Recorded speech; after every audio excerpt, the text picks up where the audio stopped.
এবং ওনার সাহসের নিয়ে আমার কোনো সন্দেহ নাই।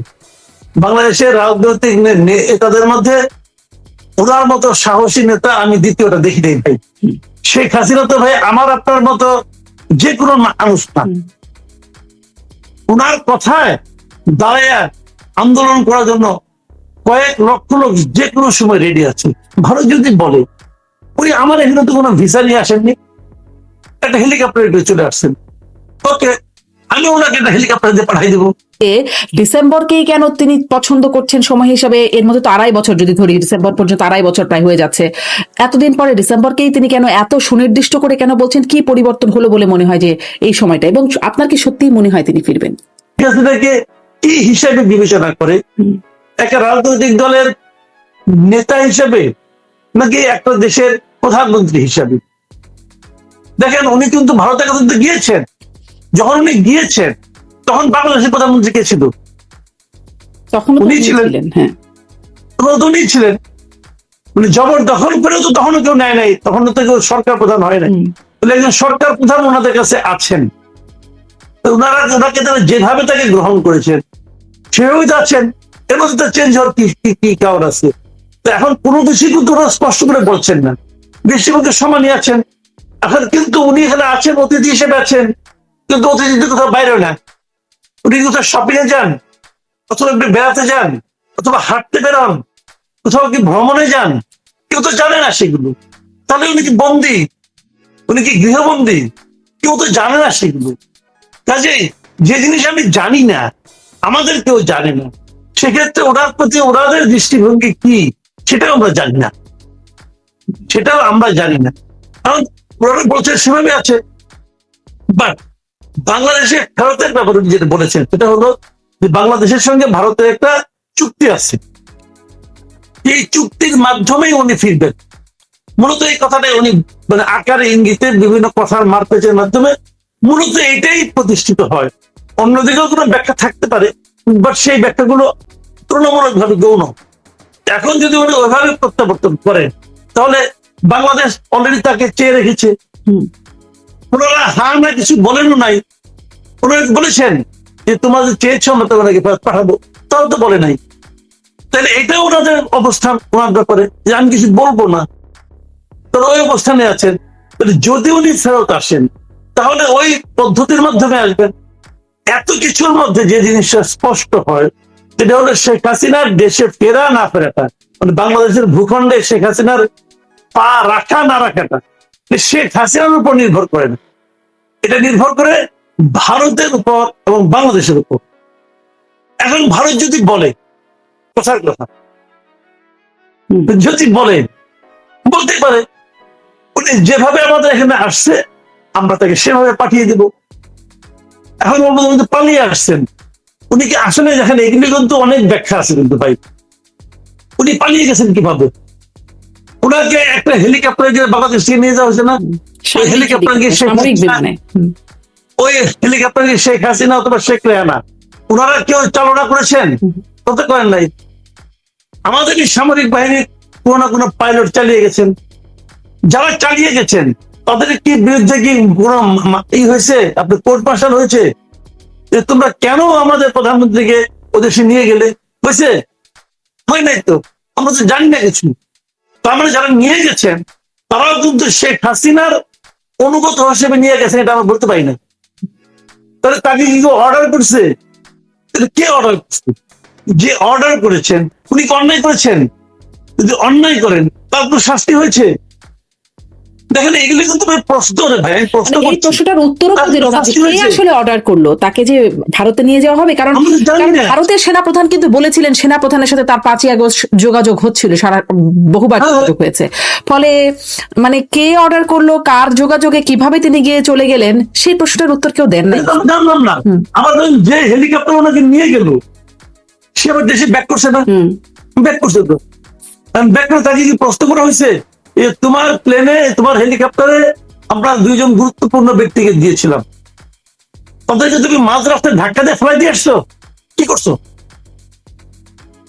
ওটা তো আমানত, আমি তোমাকে আমানত হিসেবে 2 জনকে দিয়েছিলাম, তুমি তাদেরকে কি করলা? তুমি তো তাদের নিয়ে গেছো, তুমি তাদের ছাড়া ব্যাক করলে কেন? জবাব, এগুলো তো প্রশ্ন, এই প্রশ্নের জবাব কে দিচ্ছে? কেউ দিচ্ছে না। প্রশ্নও কেউ করছে না, কেউ করছে না, প্রশ্নও তো কেউ করছে না।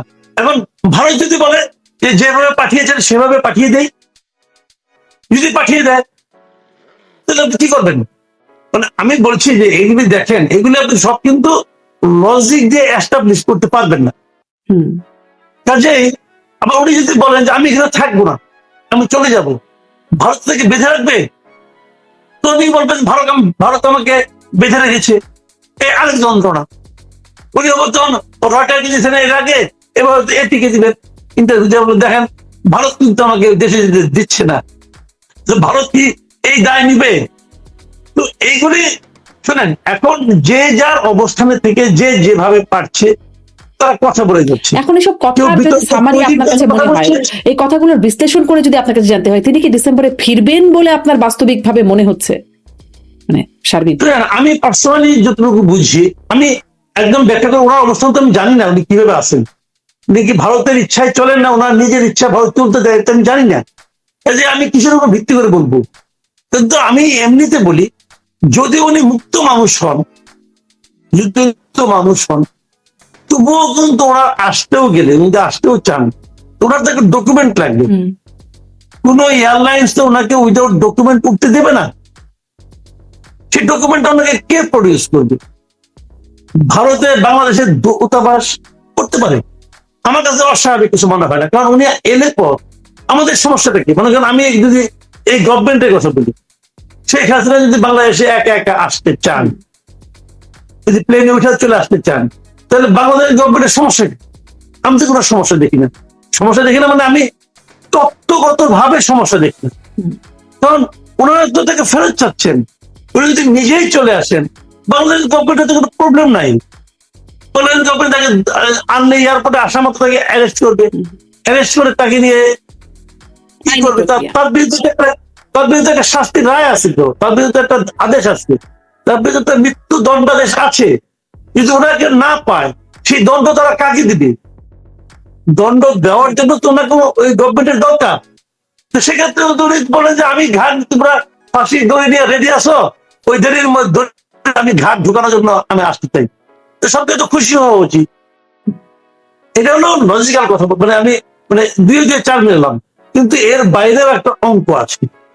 সেটা কি, শেখ হাসিনা তো ভাই আমার আপনার মতো যে কোনো মানুষ না, ওনার কথায় দাঁড়ায় আন্দোলন করার জন্য কয়েক লক্ষ লোক যে কোনো সময় রেডি আছে।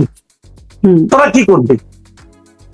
তারা অনেক কিছুই করতে পারে, তারা অনেক কিছুই করতে পারে, কিন্তু সেই করাটা এই সরকারের জন্য কতটুকু আপনার মানে কি বলবো, মানে এই আরামদায়ক হবে, এটাও কিন্তু এই সরকারের গুরুত্ব। হ্যাঁ, আমি একটা কথা বলি আপনাকে ভাই, আসলে চায় না, সরকার চায় না যে তিনি আসুক। কারণ আমি এর মধ্যে আপনার কথার মধ্যে একটুখানি যুক্ত করি, এর মধ্যে আমরা শেখ হাসিনা এই ফেরার কথার মধ্যে পররাষ্ট্র প্রতিমন্ত্রী শামাউবাই তিনি বলেছেন শেখ হাসিনা ফিরলে আত্মসমর্পণ করে জেলে যেতে হবে, কিন্তু স্বরাষ্ট্রমন্ত্রী বলছেন আত্মসমর্পণের সুযোগ নেই, তাকে প্রথমেই গ্রেপ্তার করা হবে। মানে দুইটা কথার মধ্যে একজন বলছেন আত্মসমর্পণ করে তাকে জেলে যেতে হবে, আর একজন বলছেন আত্মসমর্পণের কোনো সুযোগ নাই। মানে সরকার কি চায় যে তিনি আসলে ফিরুক? ওই যে আপনি যে বাস্তবতাগুলোর কথা বলছিলেন সব মিলিয়ে। আচ্ছা, আমি সব কথাটা মানে আমার কাছে লজিক্যাল মনে হয় নাই, কারণ ধরেন আমি উদাহরণ দিয়ে বলি আপনাকে।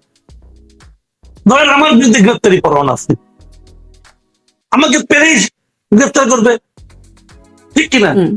কিন্তু আমাকে তারা পাচ্ছে না গ্রেপ্তার করার জন্য। কিন্তু এনে ফাইন মর্নিং দেখা গেল আমি থানায় গিয়ে হাজির হয়েছি, হাজির হয়ে বলছি যে আমি মাসুদ কামাল, আমার বিরুদ্ধে গ্রেপ্তারি পরোয়ানা আছে, আপনারা আমাকে গ্রেপ্তার বলার সঙ্গে সঙ্গে তারা আমাকে গ্রেপ্তার করবে। এখন কোনটা আগে হইল, আত্মসমর্পণ হলো না গ্রেপ্তার হইল? আত্মসমর্পণের অব্যবহিত পরেই মুহূর্তে তারা গ্রেপ্তার করলো। আত্মসমর্পণের সুযোগ নেই, সারাদিন সে বলেন কিভাবে বলেন? উনি যখন এদেশের মাটিতে নামলেন, নামার সঙ্গে সঙ্গে ওনাকে গ্রেপ্তার করলো, তো আগে তো নামলেন। আর যদি গ্রেপ্তার করে আনা হয়, তাহলে তো ইন্ডিয়ার থেকে উনি গ্রেপ্তার হওয়া অবস্থায় আসবেন। তাহলে সালাউদ্দিন আহমেদ সাহেবের বক্তব্য ঠিক না, উনি এটা গায়ের জোরে বলেছেন, উনি প্রমাণ করতে চেয়েছেন যে উনি আসতে পারবেন না। ভাই উনি খুব ভালোভাবে আসতে পারবেন না, আসতে পারেন কে? আমি তো আপনাকে বললাম যে প্রক্রিয়া পাঠানো হয়েছে, যদি সেই প্রক্রিয়া তারা পাঠিয়ে দেয়, তাহলে এখানে গ্রেপ্তার করে আনার জায়গাটা কোথায়? উনি আসলেন, মাটিতে পা রাখলেন, আমি বললেন যে আমি এই মাটিতে আত্মসমর্পণ করতে আসছি। উনি তো নিজেও বলেছেন যে আমি সারেন্ডার করার জন্য যাবো। উনি বলেন নাই? বলেছেন তো ভাই, উনি তো সারেন্ডার শব্দটা ব্যবহার করেছেন। কাজে এখানে সামাওয়া বা উবাইদের কথাটা আমি মনে করি তুলনামূলক ভাবে লজিক্যাল। আর সালাউদ্দিন আহমেদ সাহেবের কথাটা ওনার দলের জন্য এক ধরনের মানে কি বলবো এটাকে, মানে এটা লজিক বিহীন কথা। উনি গায়ের জন্য বলতেছেন যে আমরা ওনাকে আত্মসমর্পণ করার সুযোগই দিব না, গ্রেপ্তার করে। তো ফিরলে কি হবে সেটা একটু শুনছিলাম, যে তাকে গ্রেপ্তার, আইনি প্রক্রিয়া বা লক্ষ লক্ষ মানুষের আন্দোলনের কথার মানে সেটারও একটা জায়গা আছে আপনার কথা শুনে বুঝছিলাম। কিন্তু তিনি যদি না ফেরেন ধরেন, তাহলে কি হবে? ধরেন না ফেরেন, কারণ তিনি এর আগেও বলেছেন চট করে ফিরবেন, কিন্তু ফেরেন নাই, মানে এর আগেরও অনেক কথা তার সাথে মেলে নাই। এখনো যদি বলেন যে ফিরবো কিন্তু ফেরেন নাই, সেক্ষেত্রে তখন তার অবস্থান, তার ক্রেডিবিলিটি কি হবে? নাকি তিনি খুব শক্তভাবে অজুহাত দেখাতে পারবেন যে আসলে সরকার ফিরতে দেয় নাই? কি কি মনে হচ্ছে, না ফিরলেও কি হবে সেই সূত্রে? অজুহাত তো সবসময় থাকবে। আমরা যখন ছোটবেলায় পরীক্ষা দিতাম, রেজাল্ট খারাপ হলে অজুহাত দিতাম যে প্রশ্ন সিলেবাসের বাইরে থেকে প্রশ্ন করতে, কিন্তু অজুহাত যেটা কি এবার আমাদের স্টুডেন্টরা বলতেছে প্রশ্ন কঠিন হয়েছে, এগুলো অজুহাত। আপনি বলতেই পারেন অজুহাত। কাজেই ওনার জন্য ডিসেম্বরের মধ্যে যদি নাও ফিরেন, তাতেই যে ওনার দলের লোকেরা ওনাকে ত্যাগ করবেন তা কিন্তু না। তারপর দেখবেন ওনার দলের লোকে অজুহাত দিবেন, ওনার অজুহাত দেওয়া দরকার নেই। যেমনটি আমরা দেখেছি তারেক রহমান এই অন্তর্বর্তী সরকার আসার পরেও কিন্তু ওনার ফিরতে প্রায় 1.5 বছর লাগাই দিচ্ছেন। প্রায় 1 বছর 4 মাস তার একক সিদ্ধান্তের উপর নির্ভরশীল না, এটাও তিনি জানিয়েছিলেন। যাই আমি মনে করি অজুহাত, দ্যাট ওয়াজ লেম এক্সকিউজ। আমি তো ভাবতেই চাই না, কারণ আমার কাছে আমি তখন বলেছি যে আপনি যখন বলেন আমার একক সিদ্ধান্তের উপর ফেরাটা নির্ভর করে না, তখন আমরা আতঙ্কিত হই এই কারণে আমি ভাবতেই চাই না যে আমার যিনি নেতা হবেন, যিনি আমার লিডার, যিনি আমার দেশ চালাবেন, তার একটা কাজের জন্য অন্য কারোর উপর মুখাপেক্ষী, কিন্তু আমি ভাবতেই চাই না অন্য কোনো দেশ, অন্য কোনো শক্তি হতেও পারে নাকি ভাবতে না, আমরা হয়তো চাই না, কিন্তু হতে পারে কিনা এটা তার সমস্যা, এটা তো আমার সমস্যা না রে ভাই। এটা হলো আমার আতঙ্ক। আমি যখন জানবো যে আমার সরকার প্রধানের উপর আরেকজন আছে যে নাকি তাকে নিয়ন্ত্রণ করে, সেটা তো আমাকে আনন্দ দিচ্ছে না, আমি থেকে আনন্দিত হচ্ছি না। আমি আজকে হতাশ হচ্ছি যে আমার নেতা তার নিজের ইচ্ছাই করতে পারে না, তাকে আরো কেউ বলে যে তুমি যাও, তুমি যেও না।